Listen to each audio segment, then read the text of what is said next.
welcome to Phoenix Cinema Podcast. I am Chris Austin. And I'm Ian Hawks. And I am on vacation currently, coming to you from sunny Portugal at the moment. So I just want to start by apologizing for the sound quality where I am in this lovely hotel room. I also have a wonderful little Portuguese maid walking up and down the hallway, tapping on the doors and asking, if anyone needs anything, room service. So if that does happen, I do apologize. But hey, we're doing the best we can here. So anyway, this is a podcast where we discuss what's showing at the historic Phoenix Cinema in North London. And this week we're discussing Jeff Nichols' new movie, The Bikeriders, which I saw maybe 3 weeks ago now and can't fucking remember any of it. So this will be interesting. Well, I saw it last night, so it's nice and fresh in my for mind. you. Okay, yeah. Excellent. Yeah. All right, well, why don't you kick us off then, Ian? What did you think? Although this might not be the most helpful thing then if you're trying to remember lots of details. I really enjoyed the film. I have absolutely nothing negative to say about it. Jeff Nichols is a very talented writer and director, great performers in the piece. Yeah. I would say that this film didn't leave a big impact on me, though. I don't know if in a month or something I'll be thinking back to specific scenes or specific moments in the film necessarily. It's one of those movies that while it was on, I was really enjoying it and was having a good time with it, and I can't actually point to anything where I would say, oh, I would do that differently, or I think you really missed a trick there. But maybe it's just not the movie for me. I'm not sure if I'm just not into kind of American bike culture enough or something, but I enjoyed the film, but I also think I will probably not remember this movie in a couple months. Yeah. That's my fast review. Same page on that. I from what I can recall, I agree with you. It's a good, enjoyable movie while you watch it. It doesn't reinvent the wheel. I think once you've seen one crime movie, this sort of follows the template, it moves at a good pace. Yeah, like I said, it's enjoyable. I think the cast is very good. The cast is very good. The cast is what makes the movie, in my opinion. Yeah. And I think, it's just cast so well. I think for my money, it was Tom Hardy and Jodie Comer, just electric. Yeah, I love both of them so much. Yeah, honestly, Jodie Comer in particular she's so fun to watch on screen. So much fun, and I almost feel like she's given a pretty nothing role. In the sense of, just being, and you see this in so many sort of gangster films where you just have the wife or the girlfriend at home, who doesn't get to really be involved in the action. But her having the way that this movie is sort of, structured, just with her popping up to sort of narrate her experience in this she uses what she has so well with such a curious accent as well. It was okay, that was, the accent is a character all in itself with her. I mean, yeah. And she's obviously kind of famous for being kind of a master of accents and what must have been so fun for her is, I imagine so much of this is just written based off of these oral history tapes, which presumably they have, and so I'm assuming that she got to listen to this person talk for hours and hours, and that just must have been, I imagine that would just be a real juicy thing to get to accomplish as an actor of, getting to listen to a historical person speak for a long time and then fully kind of reproduce that accent and stuff. I could tell she was having fun on screen, and I feel like that fun came across into the performance in a nice way. Definitely. And Tom Hardy he's just, I know, here's the thing with him, right? I don't know what he's going to do next. Is he going to kiss someone or is he going to punch them? I don't know. He's so fascinating with his choices. I honestly, even though he has played this role a million times already, we've seen it. And yet I can't take my eyes off him. He could probably do this with his eyes closed, but he does it so well. Yeah, totally. There's this little moment, it's like the first time he's on screen. You know, she goes into the club and he's sitting in the corner, and then he comes and he sits down at Jodie Comer's table.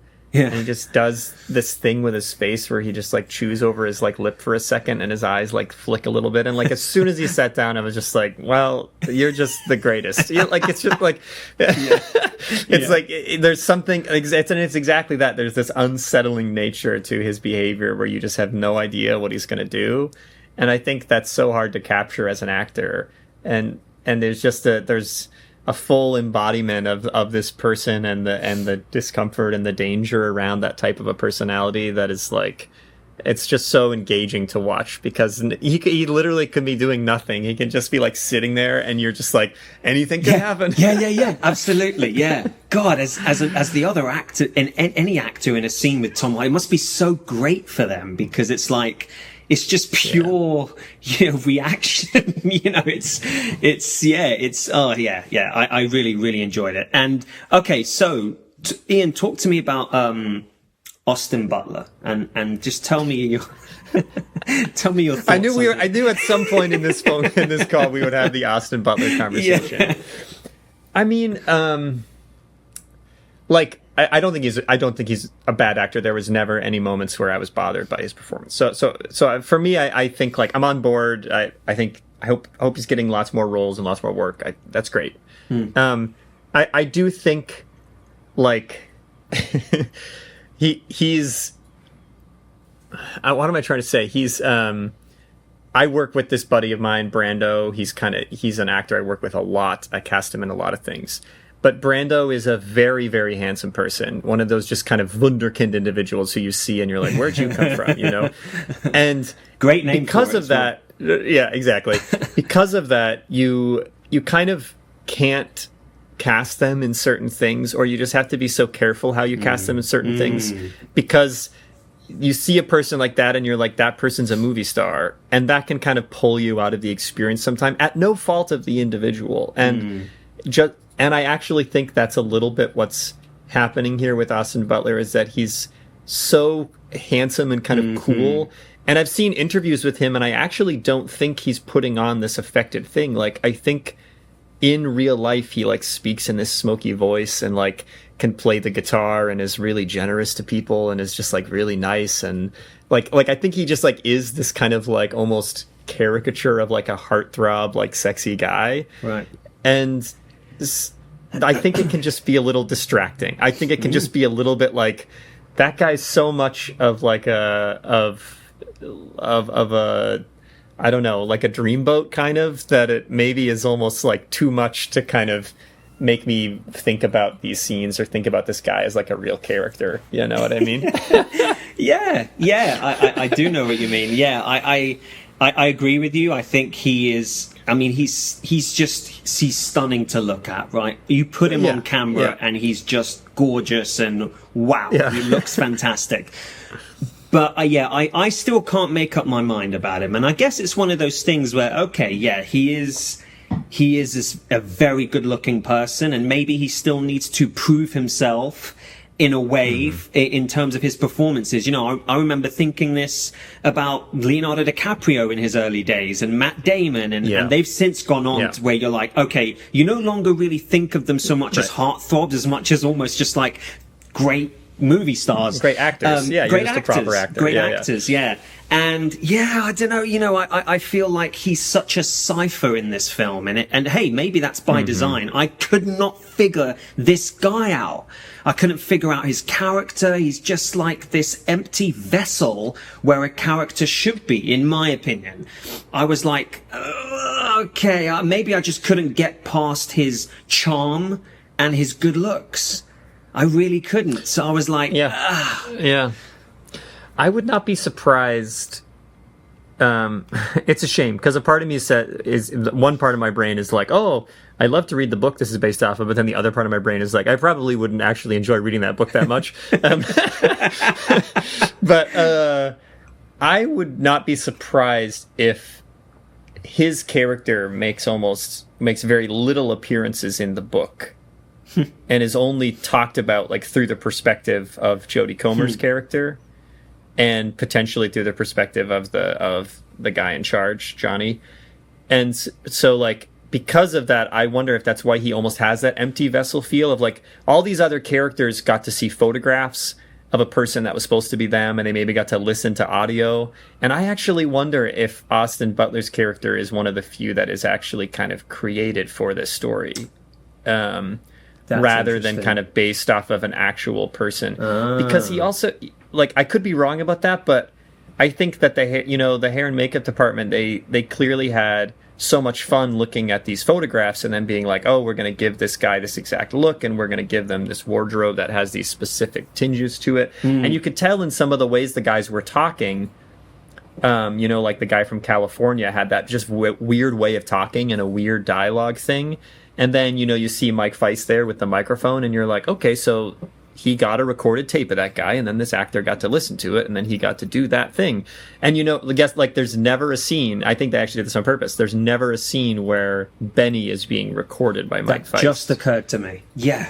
And I think it's because he probably never was. I think this Benny character was either completely made up, I don't know if that's, like, I would have to look at the book to see, either completely made up or was only described to the Mike Feist character, like, through the experiences of other people, or potentially just always at arm's length from kind of this videographer. Because I also think those are the scenes that, like, anyways, I'd be very curious to know. I'd have to kind of look into the history of the book thing to see, but it did feel a little bit like, oh, you're like a dream of what a motorcycle rider should be, as opposed to all these other guys who feel like actual bike riders. That's right. That's exactly right. That's a very interesting thought, Ian. That might be it. Yeah, it just felt like that was the black hole in this entire cast.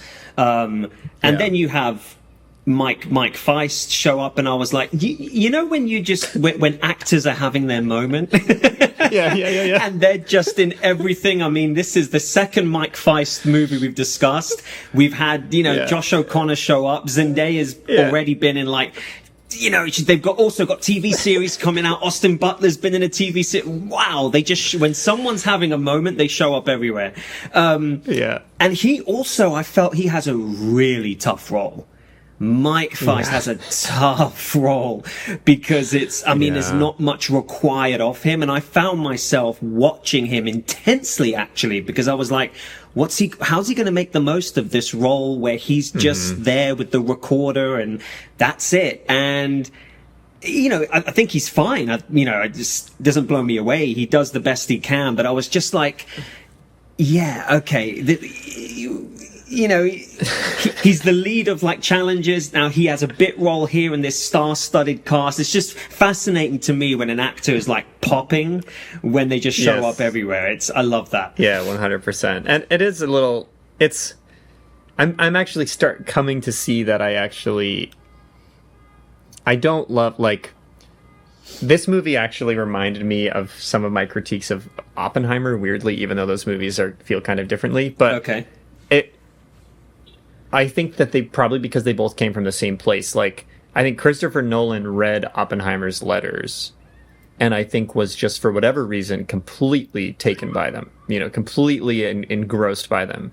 And then basically was like, well, this has to be a movie. But so then he makes a movie that I think is, like, so based on his obsession with this document that the vast majority of the audience will never read. And I think that there's creative decisions he's making to make kind of homage to a way of writing in the letters, a way of the way that he portrayed himself and others in the letters, which I think feels so fulfilling and fascinating to Chris Nolan. But I think, for me at least, fell flat in some areas where I'm like, why are we seeing this scene? This scene doesn't seem to matter. You know what I mean? And I think there's maybe a little bit of a similar thing going on here, where I think Jeff Nichols read this book and was so taken by it, which is really cool. Saw the photography taken by this photographer and was really taken by it. And then it's kind of made a movie based off of a book. But again, like, a book that I think most people who see the movie have probably not read. And so, to be honest, like, some of my critique of the film was a little bit like, love the setting super fascinating, like the beginning of motorcycle gangs in the Midwest, super fascinating. Love the actors, like, love the characters.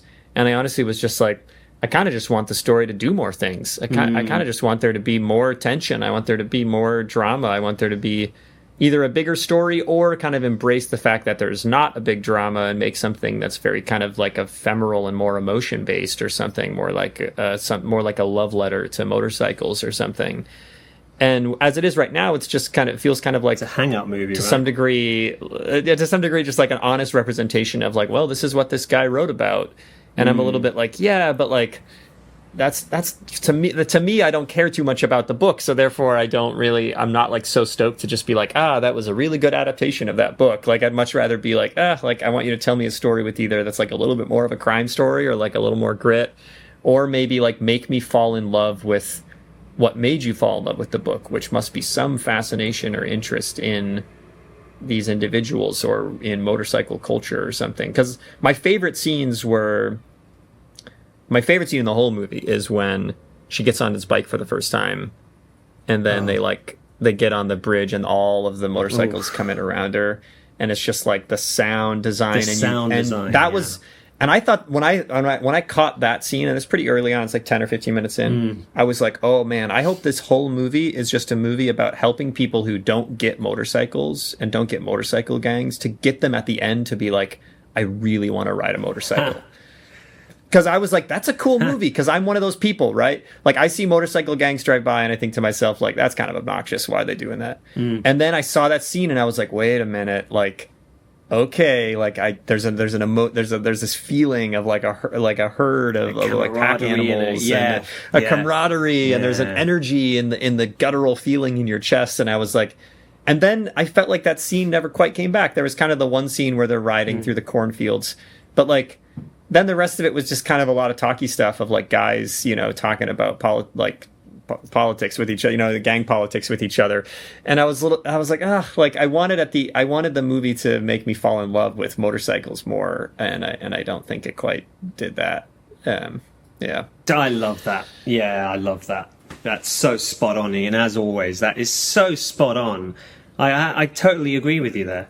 And I had, as I said at the start of this call, half the movie's been erased from my memory, and that's only 3 weeks ago. But yeah, I'd forgotten that scene, and that scene is so powerful, especially if you watch this in a movie theater, and the sound design and just the way the cinematography of it all, and even those great needle drops that Nichols has throughout the movie. It adds to that whole, I have no interest in motorcycles myself or motorcycle gangs. I think it's, just, and I don't know much about it, the culture of it at all. It just seems a little, but in that moment I thought, this is cool. This is fucking exactly.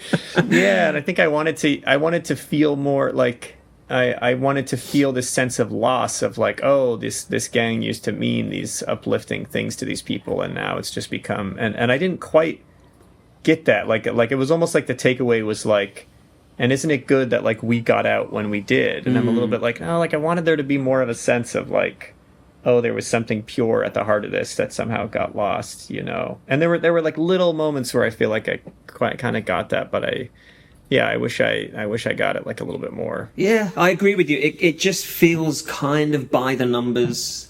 It kind of feels a little rote in that sense. Again, never unenjoyable, and the filmmaking is fantastic, and the performances are great too. But yeah, I really, really agree with you there.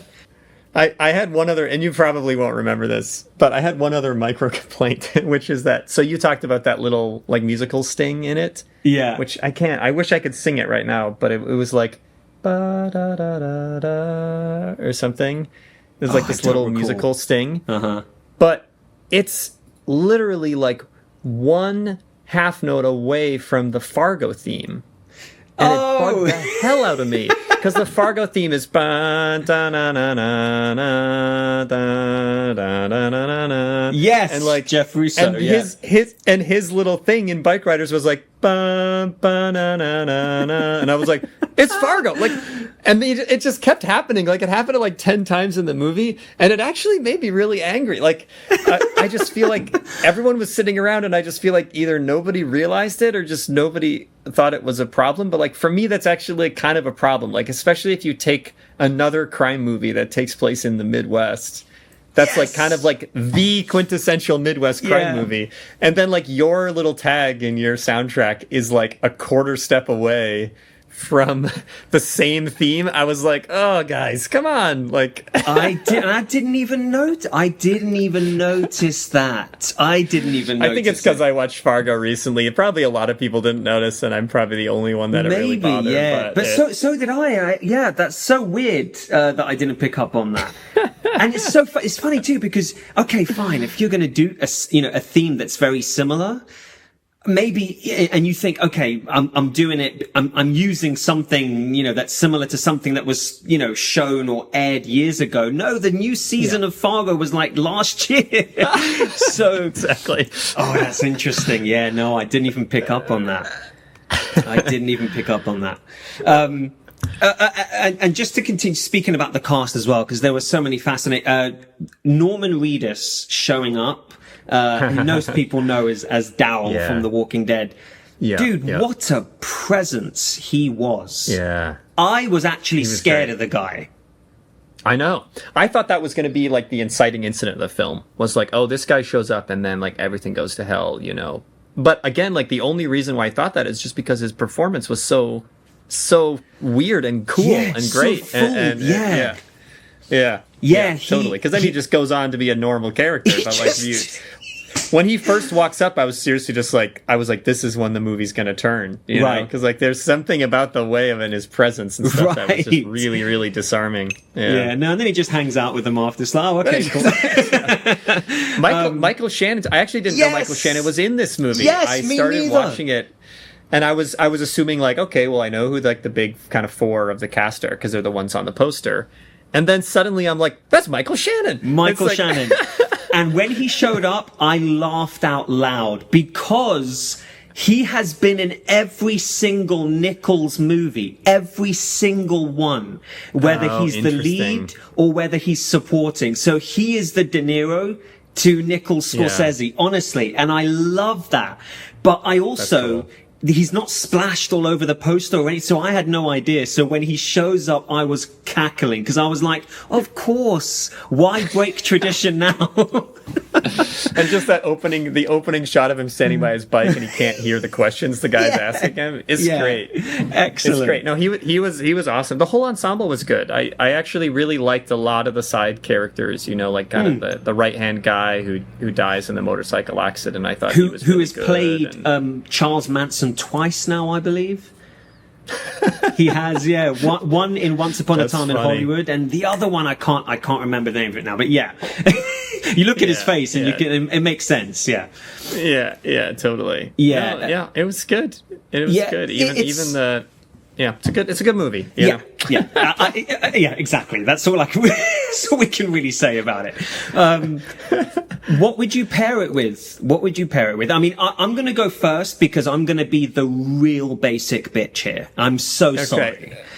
Because I literally could think of nothing else. So Are you going to pair it with the Marlon Brando movie that it's based off of? So, do you know what? It entered my mind, but I thought that's cheating because I haven't seen it. Okay, fair. Yeah. So it looks as if this was it really inspired. It's called The Wild One, the Marlon Brando movie, 1953. Okay. I haven't seen it, but I'm not going to pair it with that. So I'm going to go straight down the middle and say Goodfellas, because it's so. I mean, this movie wouldn't exist without Goodfellas. I mean, the way the movie is made, again, it follows that template, and especially with Jodie Comer's character and Lorraine Bracco's character in that movie, just sort of narrating our journey through this life of theirs. And it's, the Bikeriders is Jeff Nichols channeling his inner Scorsese. And so, Goodfellas is like the crown jewel of all gangster films. And so it just makes sense. No, but I mean, I'm really glad you brought it up because I actually think in a world where Goodfellas exists, I think you have to give me something I haven't seen before when you make here's the story of a group of guys who join a gang and then we see how it pans out for them. Yeah. And I think, to be honest, this one just didn't quite give me enough, of something else. Like I remember what's the Boston one with Who, Ben Affleck? That's got Matt Damon. That's got Affleck in it, and Damon and Jack Nicholson. The Departed. The Departed. What? Like for me, exactly, and like for me, The Departed could have so easily just been like, it's kind of like Goodfellas, but it's like there was an approach to that type of story, and there was, for me at least, as someone who's quite familiar with Boston, there was such an understanding of how deeply kind of Boston this movie is, and the characters in it felt like they had these different personas and stuff in a way that one sticks out to me. And I'm just glad you brought up Goodfellas, because I do think, like, listen, if you're going to make a gangster movie, you got to think about how is this going to be. It's not going to be necessarily better than Goodfellas, but how is this going to be so different from Goodfellas that it isn't just immediately eclipsed by it? Because everything that's kind of like Goodfellas is not as good as Goodfellas. That's right. And so if you make a movie that's kind of like it, your people are probably just going to be like, well, that was cool, but it wasn't as good as Goodfellas. Couldn't agree more. Well said, Ian. Well said. Couldn't agree more. Oh, man. I'm going to... I had a tricky time with this pairing. I'm going to go, though, with The Fighter by David O. Russell. What a film. Yeah, it's a good movie. I like it quite a bit. Mark Wahlberg, Christian Bale, Amy Adams. I think there was... another great movie, I think, a film that I think actually did a really good job of kind of having a story told again from this woman who's kind of on the outside of the more intensive drama of it. But then also just capturing this, the relationship between the two characters. You know, I thought in the Bikeriders, the relationship between the Benny and Johnny character, and kind of like this way that they are feeding off of each other and they can't operate without each other, kind of, and that type of thing. It just reminded me of some of the energy of The Fighter, where, you know, you just have these two brothers and the way that they can't separate their destructive lives from each other as much as they would like to, and then you kind of have these people around them who have to just kind of live with that, or find a way to support them, because it's like you can't break up those two guys, you know. And so yeah, anyways, it made me want to watch The Fighter again. It's a good movie. So. Oh, I love that. Yeah, totally. Dude, Bale in that movie was just... That's like that... I will always remember that final... was it like the recorded... You know, the recorded moment, they have that, the way they struck, and just, it's excellent. It's wonderful. Him jumping out... And I know that it's a stunt person, but like the way that they blocked that scene where he jumps out the back window of that house and lands in a dumpster. Oh, you remember that scene? Yes. It's like one of the best. Yes. I feel like it's actually one of the best stunts I've ever seen in a movie, because there's something about it that just feels like, oh, that looks like it hurts so much. And then he like crawls out of the dumpster and they come running around the backyard, and like, you know, it's like something about that whole sequence. Is that the introduction to his character? No, I don't think so. I think they go back to get him later, because he's relapsed, and they go back to get him and stuff. But anyway, the characters in that movie, it's great. It's a really great movie. Great pairing. I love it. Oh, all right, Ian. Well, cool. Thank you for this. I appreciate it as well. And as always, everybody, I want to say a special thanks to Phoenix Cinema. Our music is by Stefan Krieger, and our episodes are edited by Noah Anderson. If you want to watch a movie, head to the Phoenix Cinema and we will meet you there. Until then, ciao for now.